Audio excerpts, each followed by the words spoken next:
आप सभी का स्वागत है हमारे YouTube channel AP exam operation में। दोस्तों, आज मैं आपके लिए ग्रुप डी का प्रैक्टिस सेट नंबर 10 लेके आया हूं, जो कि रहेगा एग्ज़ाम से ओरिएंटेड। यदि आप हमारे चैनल पर नए हैं तो चैनल को लाइक करें, सब्सक्राइब करें और साथ में बेल आइकन वाली घंटी को ज़रूर दबा देना, जिससे आने वाली हर वीडियो का नोटिफिकेशन आपके पास पहुँच जाए। आइए बिना किसी देरी के हम अपने क्वेश्चनों पर चलते हैं।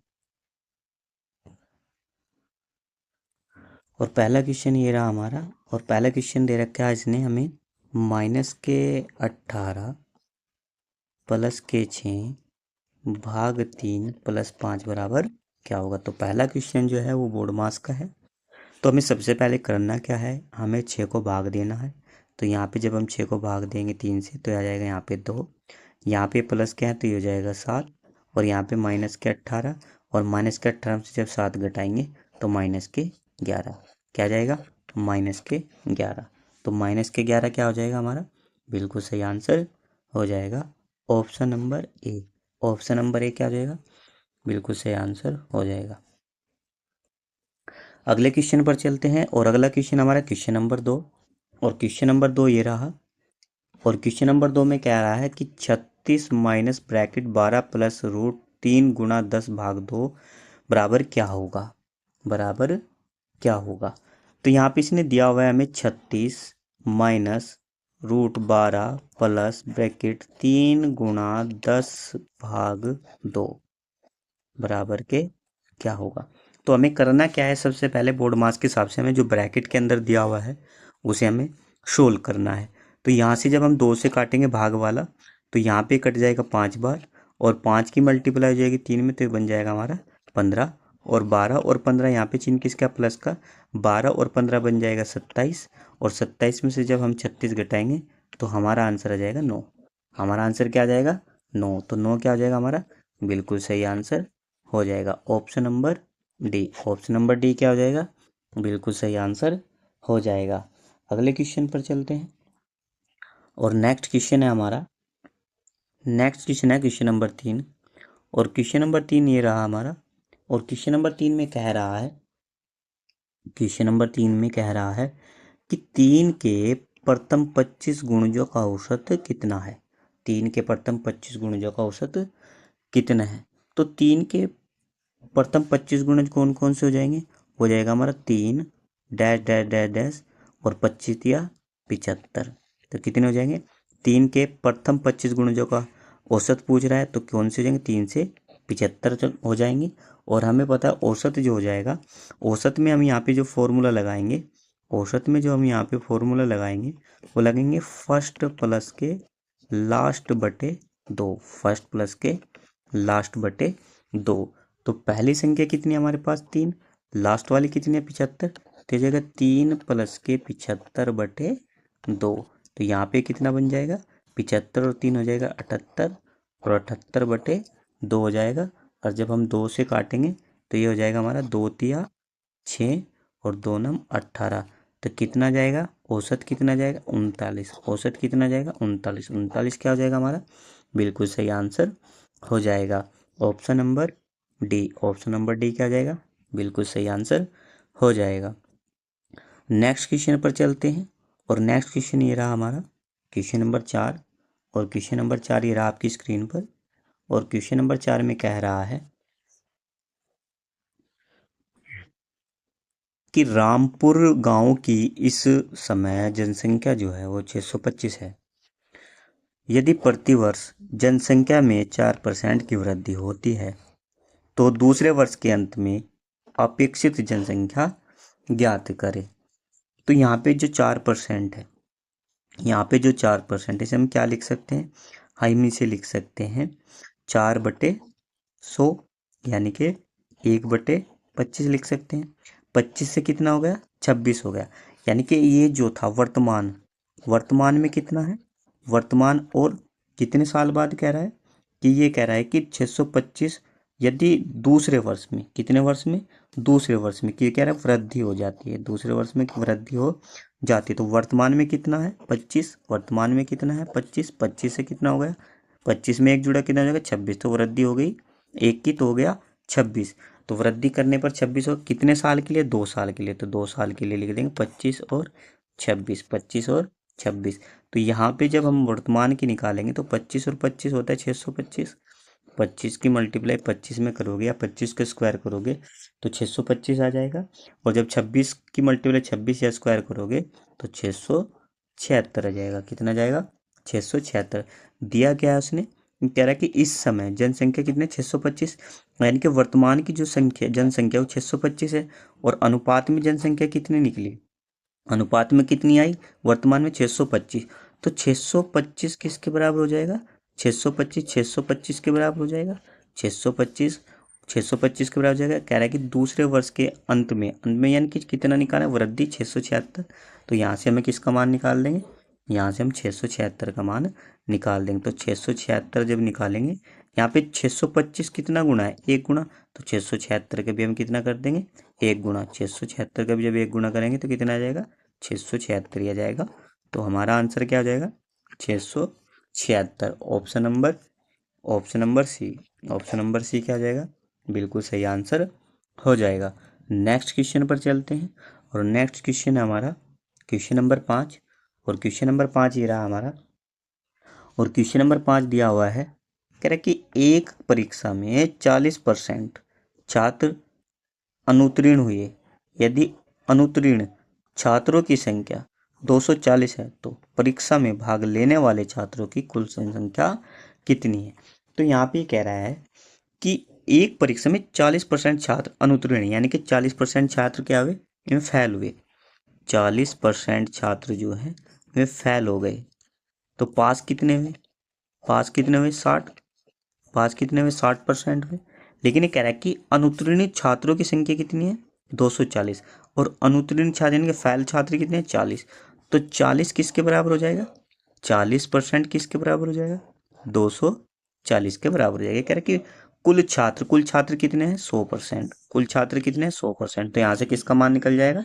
100% का मान निकल जाएगा। तो जब हम क्रॉस मल्टीप्लाई करेंगे तो ये बनेगा 240 गुना 100 बटे 40। तो ये कट जाएगा, 0 से 0 कट जाएगा, 4 छिकी 24। तो कितना जाएगा? 600। तो कुल छात्र जो हैं वो कितने हैं? 600। कुल छात्र कितने हैं? 600। Option number C. Option number C क्या हो जाएगा? बिल्कुल सही आंसर हो जाएगा। नेक्स्ट क्वेश्चन पर चलते हैं। और नेक्स्ट क्वेश्चन हमारा क्वेश्चन नंबर 6। और क्वेश्चन नंबर 6 रहा हमारे स्क्रीन पर। और क्वेश्चन नंबर 6 में कह रहा है, एक व्यापारी को 360 रुपये में एक घड़ी बेचने से 10% हानि होती है। यदि वह इस 5% लाभ चाहता है तो घड़ी का विक्रय मूल्य ज्ञात कीजिए। तो घड़ी का क्या करना है? विक्रय मूल्य ज्ञात करना है। तो एक व्यापारी को 360 रुपये में एक घड़ी बेचने से, बेचना क्या है? बेचना होता है विक्रय मूल्य। तो विक्रय मूल्य कितना है? विक्रय मूल्य है 360 रुपये। 10% की हानि हुई। कितने परसेंट की? 10% की हानि हुई। तो विक्रय मूल्य कितना हो जाएगा? 90%। विक्रय मूल्य कितना हो जाएगा? 90%। कह रहा है कि 5% लाभ चाहता है। कितना लाभ चाहता है? 5% का लाभ चाहता है। तो विक्रय मूल्य कितना हो जाएगा? 105। तो यहाँ पे हमें विक्रय मूल्य दिया हुआ कितना? विक्रय मूल्य कितना दिया? 360। कितना दिया हुआ है? 360। विक्रय मूल्य कितना दिया हुआ? 360। और विक्रय मूल्य आया कितना? 90%। तो 90% किसके बराबर हो जाएगा? 90% किसके बराबर हो जाएगा? 360 के बराबर हो जाएगा। और यहाँ पे कह रहा है कि 5% का लाभ कमाना चाहता है। तो घड़ी का विक्रय मूल्य कितना है? 105। तो यहाँ पे 105 का मान निकाल देंगे। तो यहाँ पे क्या करेंगे? क्रॉस मल्टीप्लाई कर देंगे।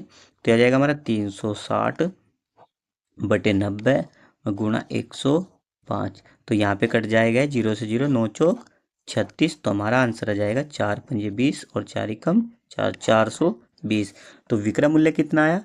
420। Option number A. Option number A क्या हो जाएगा? बिल्कुल सही आंसर हो जाएगा।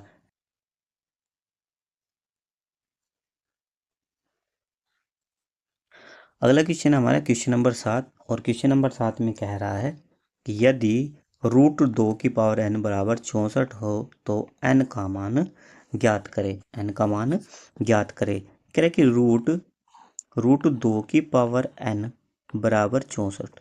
तो यहाँ पे किसका मान बताना है, n का मान बताना है। तो हम इसे लिख सकते हैं 2 की पावर n/2 बराबर, हम इसे लिख सकते हैं 2 की पावर 6। 2 की पावर 6 लिखते हैं 64 को।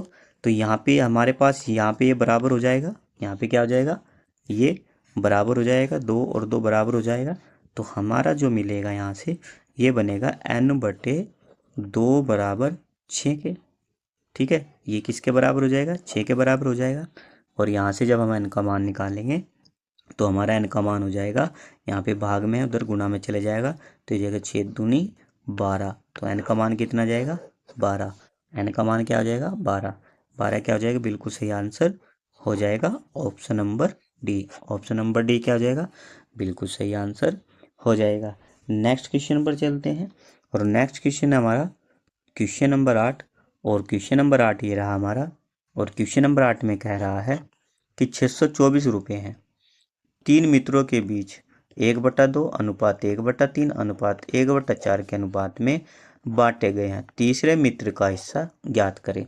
तो हमें यहाँ पे किसका हिस्सा बताना है, तीसरे मित्र का हिस्सा बताना है। तो हमें जो इन तीनों का जो अनुपात दिया हुआ है, वो दिया हुआ है 1/2 अनुपात 1/3 अनुपात 1/4। तो यहाँ पे हम तीनों का जब अनुपात निकालेंगे तो हम क्या करेंगे, एलसीएम ले लेंगे। एलसीएम क्या लेंगे, यहाँ पे एलसीएम आ जाएगा 12। अब ये 2 से कटेगा, 2 6 की 12, और इसके साथ मल्टीप्लाई कर देंगे, 6 कम 6 हो जाएगा। और 3 से काटेंगे, 3 चौक 12, और 4 की मल्टीप्लाई हो जाएगी, 4 एकम 4, और 4 तिया 12, और 3 की मल्टीप्लाई एकम हो जाएगी, 3 एकम 3। तो हमें यहाँ पे पहला, दूसरा और तीसरा, इन तीनों का जो है अनुपात मिल गया। लेकिन ये कह रहा है कि तीनों मित्र में 624 रुपये को बांटना है। टोटल रुपए कितने हैं, 624 रुपये। अब टोटल योग कितना है इन तीनों मित्र का, हो जाएगा 6 और 4 10 और 3 13। टोटल कितना है, 13। तो 624 को 13 से भाग कर देंगे। हिस्सा किसका निकालना है, कह रहे कि तीसरे मित्र का हिस्सा। तीसरे मित्र का हिस्सा कितना है, 3। तो यहाँ पे 3 का मान निकाल देंगे, गुणा 3 कर देंगे। तो यहाँ पे जब हम इसे काटेंगे तो ये कितनी बार कटेगा, ये हो जाएगा 13 चौका 52, 13 चौका 52, और ये जाएगा हमारा 13 अट्ठे 104, 13 अट्ठे 104।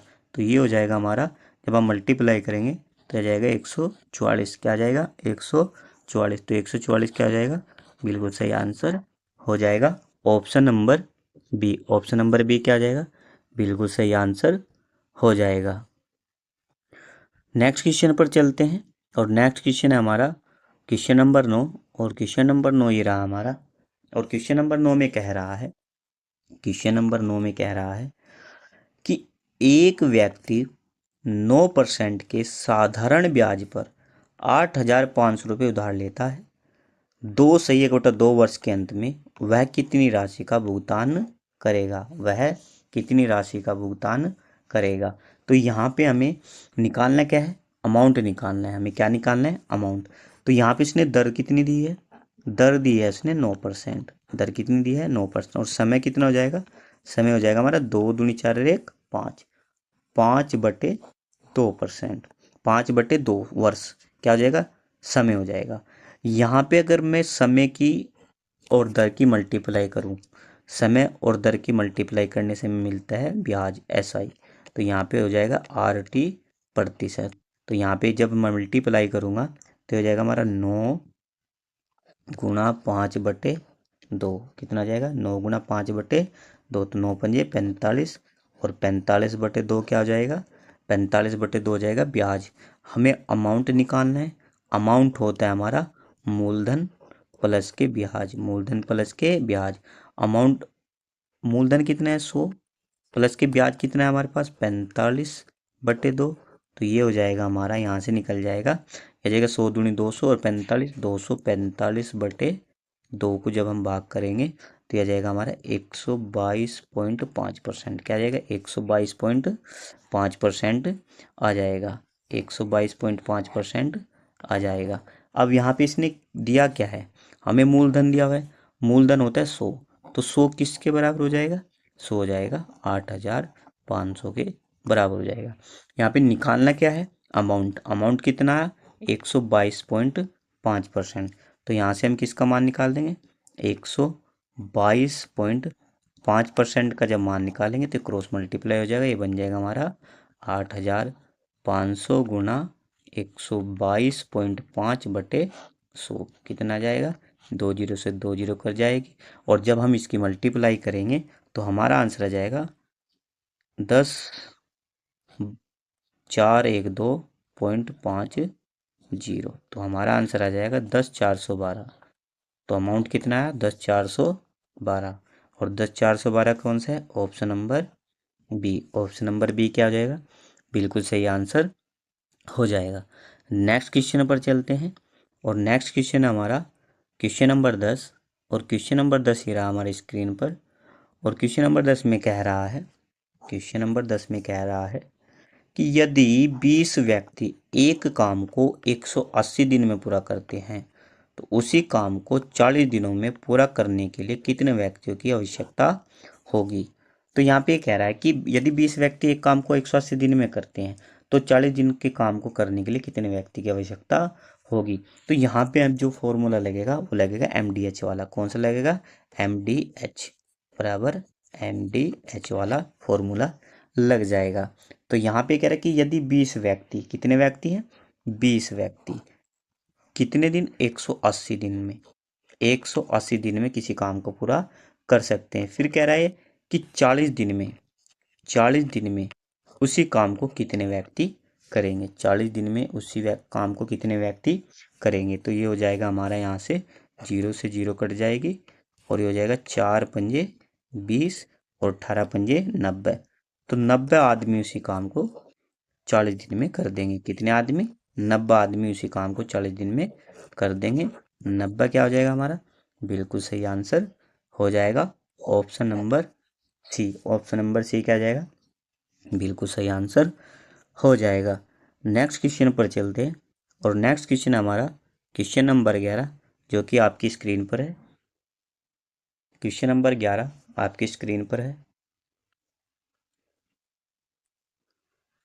और क्वेश्चन नंबर 11 में कह रहा है, क्वेश्चन नंबर 11 में कह रहा है कि एक टेबल और एक पंखे का कुल मूल्य 4,000 रुपये है। पंखे और टेबल के मूल्य का जो अनुपात है वो 2:3 है। तो टेबल का मूल्य क्या है, टेबल का मूल्य क्या है। तो यहाँ पे इसने कहा कि जो पंखे और टेबल है, पंखे का और टेबल का जो अनुपात है, पंखे और टेबल का जो अनुपात है वो 2:3 है। कितना है, 2:3 है।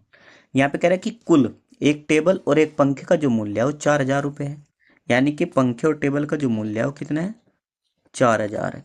यहाँ पे इनका टोटल कितना है, 3 और 2 5, टोटल कितना है 5। पंखे और टेबल का अनुपात कितना है, योग 5, दिया कितने है 5, 4,000। तो 5 किसके बराबर हो जाएगा, 5 हो जाएगा 4,000 के बराबर। 5 किसके बराबर हो जाएगा, 4,000 के बराबर हो जाएगा। मान किसका पूछा है इसने, ये कह रहा है कि टेबल का मूल्य क्या है। तो टेबल कितनी है, 3, तो 3 का यहाँ से मान निकाल देंगे, क्रॉस मल्टीप्लाई कर देंगे तो हो जाएगा हमारा 4,000/5 गुणा 3। तो ये हो जाएगा हमारा 5 अठे 40 और 8 तिया 24। तो क्या आ जाएगा, 2400 हमारा आंसर आ जाएगा। कितना आ जाएगा, 24, 2,400 क्या आ जाएगा, बिल्कुल सही आंसर हो जाएगा option number A. Option number A क्या हो जाएगा, बिल्कुल सही आंसर हो जाएगा। नेक्स्ट क्वेश्चन पर चलते हैं। और नेक्स्ट क्वेश्चन हमारा क्वेश्चन नंबर 12। और क्वेश्चन नंबर 12 ये रहा स्क्रीन पर। और क्वेश्चन नंबर 12 में कह रहा है, इसने दिया हुआ है कि किसी बहुभुज के 44 विकर्ण हैं, किसी बहुभुज के 44 विकर्ण हैं, जिस जिस इसकी भुजाओं की संख्या क्या होगी, इसकी भुजाओं की संख्या क्या होगी। तो हमें यहाँ पे पता है कि जो विकर्ण की संख्या होती है, विकर्ण विकर्ण की संख्या जो होती है वो बराबर होता है n इंटू n माइनस के 3/2, ये होता है। तो यहाँ पे दिया क्या है, विकर्ण कितने हैं 44, विकर्ण कितना है 44, n हमें निकालना है तो n माइनस के 3/2। जब 2 इधर चला जाएगा तो ये बन जाएगा हमारा 44 दूनी 88 88 बराबर हो जाएगा n इंटू एन माइनस के 3। तो यहाँ पे हमें करना क्या है, हमें यहाँ पे ऑप्शन से करना है, हमें ऑप्शन उठाना है और यहाँ पे n का मान रख देना है। तो यहाँ पे जब हम ऑप्शन उठाएंगे तो हमने ऑप्शन नंबर सी उठाया, तो जब हम ऑप्शन नंबर सी उठाएंगे तो ये हो जाएगा हमारा 88 बराबर हो जाएगा 11 इंटू 11 माइनस के 3। तो ये हो जाएगा हमारा 88 बराबर 11 इंटू 8। तो ये हो जाएगा 88 बराबर के 88। तो इसका मतलब क्या है कि ऑप्शन जो हमने उठाया वो बिल्कुल सही है। तो 88 से 88 कट जाएगा, आंसर कितना आ जाएगा 0। तो इसका मतलब हमारा ऑप्शन नंबर सी क्या आ जाएगा, बिल्कुल सही हो जाएगा। 11 क्या हो जाएगा हमारा, बिल्कुल सही आंसर हो जाएगा। एन जो है वो 11 हो जाएगा। विकर्ण की जो संख्या है वो कितनी हो जाएगी, विकर्ण की भुजाओं की जो संख्या है वो कितनी हो जाएगी, 11 हो जाएगी। Option number C, option number C क्या हो जाएगा, बिल्कुल सही आंसर हो जाएगा। नेक्स्ट क्वेश्चन पर चलते हैं और नेक्स्ट क्वेश्चन हमारा क्वेश्चन नंबर 13। और क्वेश्चन नंबर 13 ये रहा स्क्रीन पर, क्वेश्चन नंबर 13 ये रहा स्क्रीन पर।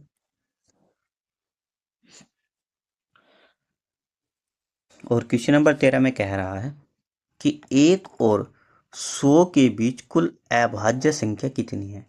1 और 100 के बीच कुल अभाज्य संख्या कितनी है। देखिए 1 और 100 के बीच जो अभाज्य संख्याएं होती हैं वो कितनी होती है, 1 और 100 के बीच अभाज्य संख्याएं होती है 25। कितनी होती है, 25। Option number B, option number B क्या हो जाएगा, बिल्कुल सही आंसर हो जाएगा। तो 25 अभाज्य संख्याएं होती हैं। यदि वो कह रहे कि 1 से 100 के बीच भाज्य संख्या कितनी है, 1 से 100 के बीच भाज्य संख्या कितनी है, तो आपको करना क्या है, 100 में से आप 25 घटाएंगे तो क्या हो जाएगा, कितना आएगा, 75 आएगा। लेकिन 75 हमारा आंसर नहीं होगा, क्योंकि एक ऐसी संख्या है जो कि प्राकृतिक संख्या है, वह अभाज्य और भाज्य नहीं है। तो यहाँ पे जब 75 में से 1 घटाएंगे तो कितना आ जाएगा, 74 आ जाएगा। तो 1 से लेकर 100 तक भाज्य जो संख्या होंगी वे कितनी होंगी, 74 होंगी। तो इस क्वेश्चन का जो राइट आंसर है हो जाएगा 25। इस क्वेश्चन का राइट आंसर क्या हो जाएगा, 25। नेक्स्ट क्वेश्चन पर चलते हैं और नेक्स्ट क्वेश्चन हमारा क्वेश्चन नंबर 14। और क्वेश्चन नंबर 14 ये रहा हमारी स्क्रीन पर। और क्वेश्चन नंबर 14 में कह रहा है, क्वेश्चन नंबर 14 में कह रहा है 12 व्यक्तियों के 12 व्यक्तियों के 12 व्यक्तियों के एक समूह का औसत मासिक वेतन 1540 है। समूह के एक व्यक्ति का मासिक वेतन 1430 रुपये है। यह व्यक्ति समूह से अलग हो गया, अब समूह के शेष सदस्यों का औसत कितना है। अब देखो यहाँ पे दिया क्या है, ये कह रहा है कि 12 व्यक्ति हैं, 12 व्यक्तियों का 12 व्यक्तियों का जो एक समूह है उनका जो औसत है वो 1540 है। यानी कि 12 व्यक्तियों का औसत जो है वो 1540 है। तो यहाँ से योग निकल जाएगा, यहाँ से क्या निकल जाएगा, योग निकल जाएगा। ये हो जाएगा हमारा 12 12 चौक 48, 12 चौक 48, 12 पंजे 60, 4 12 एकन 12 6 18, कितना जाएगा 18 4 8 0 आ जाएगा, या 18,480 आ जाएगा। फिर कह रहा है कि यहाँ पे एक व्यक्ति का मासिक वेतन, जो समूह के एक व्यक्ति का, समूह के एक व्यक्ति का जो मासिक वेतन है वो कितना है, 1430 रुपये है। तो इसका योग हो जाएगा 1430। तो ये कह रहा है, ये कह रहा है कि यह व्यक्ति समूह से अलग हो गया, तो शेष का निकल जाएगा। यहाँ पे घटा देंगे 0, 8 में से 3 गया 5, 4 में से 4 गया 0, 8 में से 1 गया 7, कितना आ जाएगा 17। तो 17 50 जो है 17 0 50 क्या आ जाएगा,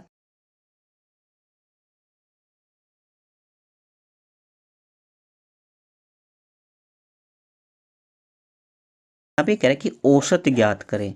औसत ज्ञात करें, क्या करना है, औसत ज्ञात करना है यहाँ पे। तो यहाँ पे क्या करना है, औसत। तो संख्याएं कितनी है, 11। जो व्यक्ति बचे वो कितने बचे, 11। तो हम क्या करेंगे, 17 0 50 को किससे भाग कर देंगे, 11 से भाग कर देंगे। और जब इसको हम 11 से भाग करेंगे तो हमारा जो आंसर आ जाएगा वो आ जाएगा 1550। कितना आ जाएगा, 1550। तो 1550 क्या आ जाएगा, हमारा आंसर हो जाएगा option number C. Option number C क्या हो जाएगा, बिल्कुल सही आंसर हो जाएगा। नेक्स्ट क्वेश्चन पर चलते हैं और नेक्स्ट क्वेश्चन हमारा क्वेश्चन नंबर 15 और क्वेश्चन नंबर 15 हमारा ये रहा स्क्रीन पर। और क्वेश्चन नंबर 15 में कह रहा है कि एक प्रकाशक 5 किताबों को 4 के छपे मूल्य पर फुटकर विक्रेता को बेचता है, जो कि उनके छपे मूल्य पर बेचता है। फुटकर विक्रेता का प्रतिशत लाभ कितना है? तो यहाँ पे कह रहा है कि 5 किताबों को, यानी कि 5 किताबों को 4 के छपे मूल्य पर, यानी कि जो विक्रय मूल्य है, विक्रय मूल्य कितना हो जाएगा 5, और छपे मूल्य पर विक्रेता को बेच दे, तो यानी कि इसका जो क्रय मूल्य है, क्रय मूल्य कितना है 4 हो जाएगा। क्रय मूल्य कितना हो जाएगा 4 हो जाएगा। अब ये कह रहा है कि लाभ प्रतिशत, उसका लाभ प्रतिशत ज्ञात करें। विक्रय मूल्य और क्रय मूल्य का जो अंतर होता है वो क्या होता है, लाभ। लाभ बराबर क्या होता है, विक्रय मूल्य माइनस के क्रय मूल्य। तो विक्रय मूल्य 5, क्रय मूल्य 4, तो लाभ कितना है 1 का। और लाभ प्रतिशत बराबर होता है, लाभ प्रतिशत बराबर होता है लाभ बटे क्रय मूल्य गुणा 100। तो हमारा हो जाएगा यहाँ से लाभ प्रतिशत बराबर हो जाएगा 1/4 गुणा 100। तो 4 से जब 100 को काटेंगे कितनी बार कट जाएगा, 25 बार कट जाएगा। तो जो लाभ आया वो कितना आया, 25%। 25% का लाभ। Option number D, option number D क्या हो जाएगा, बिल्कुल सही आंसर हो जाएगा। अगले क्वेश्चन पर चलते हैं और अगला क्वेश्चन हमारा क्वेश्चन नंबर 16 और क्वेश्चन नंबर 16 ये रहा हमारी स्क्रीन पर। क्वेश्चन नंबर 16 ये रहा स्क्रीन पर और क्वेश्चन नंबर 16 में कह रहा है एक घनाभ के सिरे क्रमशः 24 सेंटीमीटर, 8 सेंटीमीटर, 6 सेंटीमीटर, उसके विकर्ण की लंबाई क्या होगी? उसके विकर्ण की लंबाई क्या होगी? तो घनाभ का जो विकर्ण होता है, घनाभ का जो विकर्ण होता है वो होता है रूट, हो जाएगा रूट में हो जाएगा हमारा यहाँ पे कितना हो जाएगा 24, यानी कि LBH हो जाएगा, L² प्लस के B² प्लस के H², लंबाई चौड़ाई और ऊंचाई।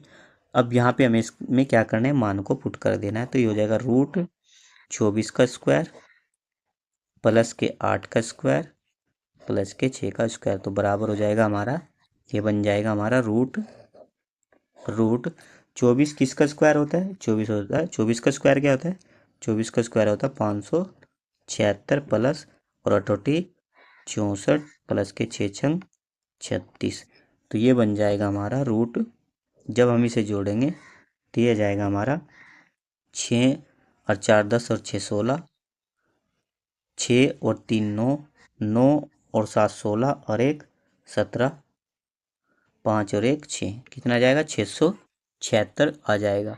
और 676 किसका स्क्वायर होता है, 676 किसका स्क्वायर होता है, 676 होता है 26 का स्क्वायर। किसका स्क्वायर होता है, 26 का स्क्वायर। तो हमारा आंसर आ जाएगा 26 सेंटीमीटर। 26 सेंटीमीटर क्या हो जाएगा, हमारा आंसर हो जाएगा option number A. Option number A क्या हो जाएगा, बिल्कुल सही आंसर हो जाएगा।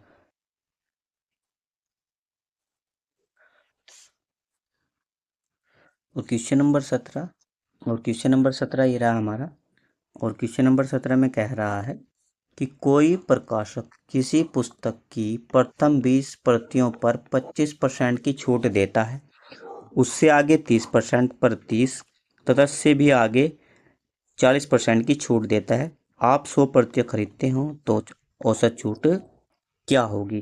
तो हमें पता है कि औसत बराबर जो होता है, औसत छूट, यहाँ पे छूट निकालनी तो औसत बराबर क्या आता है, योग बटे संख्या, योग बटे संख्या। तो यहाँ पे हमें योग निकालना है। तो ये कह रहा है कि 20 पर प्रथम 20 प्रतियों पर कितने परसेंट की छूट, 20 पर दे रहा है 25% की छूट। और फिर आगे कह रहा है कि आगे भी उसने 30 पर 30 की छूट दी, 30 पर 30 की छूट दी। लेकिन कह रहा है कि इससे भी आगे, अब देखिए 30 और 20 कितना हो गया 50, तो बची कितनी आगे 100 थी, 100 में से 50 चली गई तो कितनी बची 50। तो आगे भी कह रहा है कि 50 जो है उन पर कितने की छूट, 40 की छूट देता है। तो यहाँ पे हो जाएगा हमारा कितनी है भाई, कितनी संख्याएं 100, 100, तो प्रतिशत यहाँ लग जाएगा। तो ये हो जाएगा अब हमारा, अब हम यहाँ से इनका योग निकाल लेंगे। हो जाएगा 25 दूनी 50, ये हो जाएगा 500, 3 तिया 9, ये हो जाएगा 900 और ये हो जाएगा 5 चौक 20, ये हो जाएगा हमारा 2000 कितना हो जाएगा, 2000 हो जाएगा, 2000 हो जाएगा। अब इन्हें हम जोड़ देंगे तो ये हो जाएगा हमारा 9 और 5 14 और 2000 ये हो जाएगा, तो ये हो जाएगा हमारा 3400। कितना बन जाएगा, 3400। और भाग कितने से, 100 से जब हम इसे भाग करेंगे, 100 से जब हम इसे भाग करेंगे तो 2 जीरो से 2 जीरो कट जाएगी, तो कितना जाएगा, 34%। कितना जाएगा, 34% क्या आ जाएगा हमारा, बिल्कुल सही आंसर हो जाएगा option number C. Option number C क्या आ जाएगा, बिल्कुल सही आंसर हो जाएगा। अगले क्वेश्चन पर चलते हैं और नेक्स्ट क्वेश्चन है हमारा क्वेश्चन नंबर 18 पर चलते हैं। और क्वेश्चन नंबर 18 ये रहा हमारा। और क्वेश्चन नंबर 18 में कह रहा है, क्वेश्चन नंबर 18 ये रहा। और क्वेश्चन नंबर 18 में दिया हुआ है, ये कह रहा है कि किसी रेलगाड़ी की लंबाई 110 मीटर है और 36 किलोमीटर प्रति घंटे की गति से चल रही है। 132 मीटर लंबे पुल को पार करने में इसे कितना समय लगेगा। तो हमें पता है कि चाल बराबर क्या होता है, चाल बराबर होता है दूरी बटे समय, दूरी बटे समय। तो हमें निकालना क्या है, समय। तो समय बराबर क्या हो जाएगा, समय बराबर हो जाएगा हमारा दूरी बटे चाल। क्या हो जाएगा, दूरी बटे चाल। तो यहाँ से दूरी निकाल लेंगे, दूरी कितनी है, 110 मीटर। 110 मीटर दूरी ये मिली। और यहाँ पे कह रहा है कि 132 मीटर लंबे पुल को, तो पुल की लंबाई कितनी है, 132 मीटर पुल की लंबाई हुई। और कह रहा है कि इसकी जो चाल है वो कितनी है, 36। चाल कितनी है, 36। यहाँ पे आंसर सेकंड में है, तो यहाँ पे हमें क्या करना होगा, जो 36 किलोमीटर है उसे मीटर पर सेकंड में बदलना पड़ेगा। तो ये जाएगा 5/18 से हम क्या कर देंगे, मल्टीप्लाई कर देंगे। तो यहाँ से क्या हो जाएगा हमारा, ये जगह 18 दूनी 36, 5 दूनी 10। तो ये बन जाएगा हमारा 2 4 और 242/10 बराबर के, जब ये 10 से भाग करेगा तो ये जाएगा 24.2। कितना आ जाएगा, 24.2 सेकंड। तो 24.2 सेकंड लगेंगे। हमारा आंसर आ जाएगा option number B. Option number B क्या हो जाएगा, बिल्कुल सही आंसर हो जाएगा। अगले क्वेश्चन पर चलते हैं और नेक्स्ट क्वेश्चन हमारा क्वेश्चन नंबर 19। और क्वेश्चन नंबर 19 ये रहा हमारी स्क्रीन पर। और क्वेश्चन नंबर 19 में कह रहा है, क्वेश्चन नंबर 19 में कह रहा है कि 5% वार्षिक ब्याज की दर से 2 वर्ष में किसी धन का चक्रवृद्धि ब्याज और साधारण ब्याज का जो अंतर है वो 15 रुपये है, वह धन ज्ञात करें।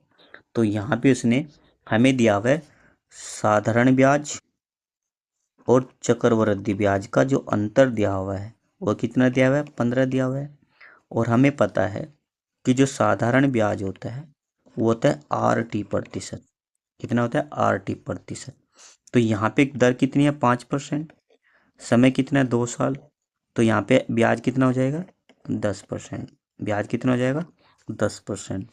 और SI जो हो जाएगा हमारा, CI जो हो जाएगा, कंपाउंड इंटरेस्ट जो हो जाएगा, वो कितना हो जाएगा, 10.5%, 25% हो जाएगा। कितना हो जाएगा, 10.25% हो जाएगा। ये निकाला कैसे हमने, देखो यहाँ पे कितने साल का दिया, 5। दर कितनी है, 5। दर कितनी है, 5। समय कितना है, 2। समय कितना है, 2। तो दोनों की मल्टीप्लाई कर देंगे तो कितना जाएगा, 10। कितना जाएगा, 10। फिर हमें पॉइंट लगाना है और जो हमें दर दिया है उसका हमें क्या कर देना, वर्क कर देना। तो पंजे पंजे 25। तो यहाँ से क्या निकल जाएगा, CI निकल जाएगा, चक्रवर्ती ब्याज। क्योंकि ब्याज पे ब्याज लगता है इसीलिए यहाँ पर इसका वर्ग हो जाता है। ये सिर्फ आप जब साल 2 साल का दिया होगा तभी ऐसे निकाल सकते हैं, नहीं तो बाकी 3 साल 4 साल का जो भी होगा उसमें आपको टेबल याद करनी होगी। तो यहाँ पे अब जो हमें मिला, जो अंतर मिला, अब यहाँ से देखिए जो हमारा CI है वो कितना, 10.25। और यहाँ पे SI कितना आया हमारा, SI कितना मिला हमें यहाँ से, 10%। कितना मिला, 10%। तो इन दोनों का जो अंतर आया वो कितना है, 0.25 आया, 0.25% आया। अंतर दिया कितना है, 15। तो 0.25 बराबर किसके हो जाएगा, 15 के हो जाएगा। कह रहे कि वह धन, धन कितना होता है, 100%। तो यहाँ से हम किसका मान निकाल देंगे, हम यहाँ से 100% का मान निकाल देंगे। तो जब हम 100% का मान निकालेंगे तो हो जाएगा हमारा 15/0.25 गुणा 100। तो यहाँ पे जब पॉइंट हटाएंगे तो 2 जीरो ऊपर चली जाएगी, 100 यहाँ पे चले जाएगा और यह जाएगा हमारा 25 चौका 100 और 15 चौका 60 ये, और 2 जीरो ये हो जाएंगी तो कितना जाएगा 6000। तो मूलधन कितना बनेगा हमारा 6000। मूलधन कितना बनेगा 6000। Option number A, option number A क्या हो जाएगा, बिल्कुल सही आंसर हो जाएगा। नेक्स्ट क्वेश्चन पर चलते हैं और नेक्स्ट क्वेश्चन है हमारा क्वेश्चन नंबर 20 और क्वेश्चन नंबर 20 रहा हमारी स्क्रीन पर। और क्वेश्चन नंबर 20 में कह रहा है, क्वेश्चन नंबर 20 में कह रहा है एक बंदर एकांतर मिनट में किसी खंबे पर 10 मीटर ऊपर चढ़ता है और 2 मीटर नीचे फिसल जाता है। 57 मीटर ऊंचे खंबे पर चढ़ने में बंदर को कितना समय लगेगा। देखिए यहाँ पे कह रहा है कि जो बंदर है, बंदर जो है वो 57 मीटर खंबे पे उसे चढ़ना है। कितने मीटर खंबे पे चढ़ना है, 57 मीटर खंबे पे उसे चढ़ना है। लेकिन ये कह रहा है कि एक मिनट में वो कितना चढ़ता है, 10 चढ़ता है। एक मिनट में कितना, 10 चढ़ता है। लेकिन कह रहा है कि अगले ही मिनट वो फिसल कर 2 मीटर नीचे आ जाता है। तो यानी कि 2 मिनट में वो कितना चढ़ता है, 2 मिनट में चढ़ता है वो 8 मीटर। कितना चढ़ता है, 8 मीटर चढ़ता है। अब उसे चढ़ना कितना है, उसे चढ़ना है 57 मीटर। कितना चढ़ना है, 57 मीटर चढ़ना है। तो ऐसी संख्या से हमें मल्टीप्लाई करनी है जो 57 के आसपास पहुंच जाए। तो ऐसी संख्या है हमारे पास 6। जब हम इसे 6 से मल्टीप्लाई करेंगे तो ये हो जाएगा हमारा 6 दूनी 12। तो 12 मिनट में कितना चढ़ जाएगा, 8 छंग 48।